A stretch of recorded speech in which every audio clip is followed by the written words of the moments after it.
Geometria analítica é a parte da matemática que trata das propriedades e medidas das extensões dos seus três aspectos: uma linha e superfície ou volume. A geometria surgiu com a necessidade humana de demarcar e dividir terras férteis para o cultivo de alimentos. Isso logo no início da agricultura. A própria palavra geometria nos indica isso. Ela veio do grego geometrin. Em geo significa terra e metrin, medida. Um pouco depois, ela começou a ser utilizada para outras atividades, também ligada à agricultura, observação e previsão do movimento dos astros, que auxiliava medição da duração das estações climáticas e determinavam quais eram os momentos ideais para o cultivo de certos alimentos, e também para a construção das primeiras moradias, que possibilitou o surgimento das primeiras vilas e depois das cidades.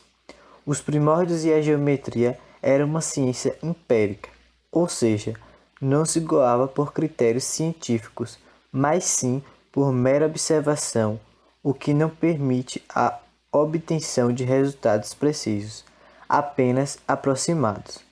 Mesmo assim, este conhecimento foram utilizados para a construção de templos e pirâmides do Egito Antigo e da Babilônia.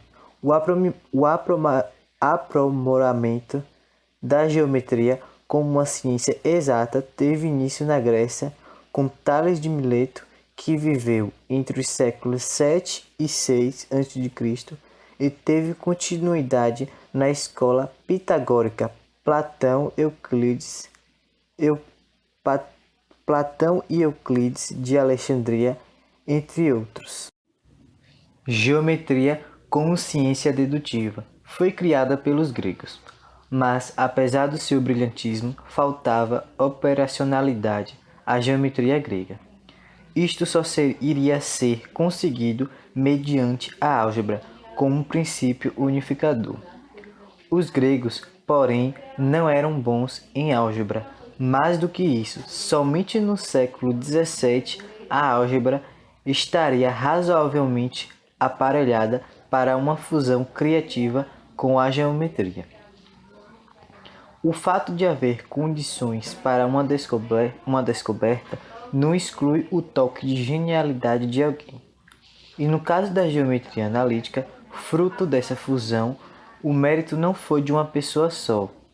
Dois franceses, Pierre de Fermat, que viveu dos anos 1601 aos anos 1665, e René Descartes, que viveu entre 1596 a 1650. Curiosamente, ambos graduados em Direito, nenhum deles eram matemáticos profissionais. São os responsáveis por esse grande avanço científico. O primeiro motivo, basicamente por seu grande amor à matemática, e o segundo por razões filosóficas. E diga-se de passagem, não trabalharam juntos. A geometria analítica é um dos muitos casos em ciência de descobertas simultâneas e independente. Geometria analítica no dia a dia. Algumas atividades requerem seu uso mais intenso, outras menos, mas frequentemente a usamos, ainda que sem perceber. Ao construir um gráfico, ao alocar a construção do alicerce de uma casa, aviões e embarcações situam-se em suas rotas valendo-se de aparelhos denominados GPS, que por sua vez utilizam coordenadas fornecidos por satélites. Curiosidades.